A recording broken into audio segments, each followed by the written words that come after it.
Ito yung buga ng kaibigan ko, guys. Oh. Klaseng buga to. Tabingi. Tabingi yung ano niya, guys. Yung ano sa lighter. Tapos, kaiba yung divider niya, guys. Isa lang daw, sabi niya malakas. Sabi niya malakas daw, guys. Sabi niya malakas. Hindi ako naniniwala, diba? Hindi niya pa pinapaputok.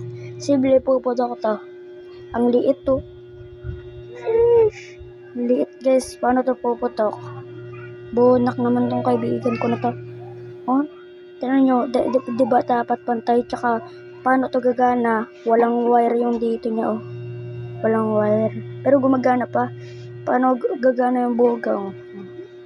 Tapos, pang i-spray niya, ano daw? Tubig daw. Puputok na daw. Oh, mali pa yung butas. Kaiba. Isa malaki, yung isa maliit. Isa lang divider niya. Sheesh. Wait for part 2, guys.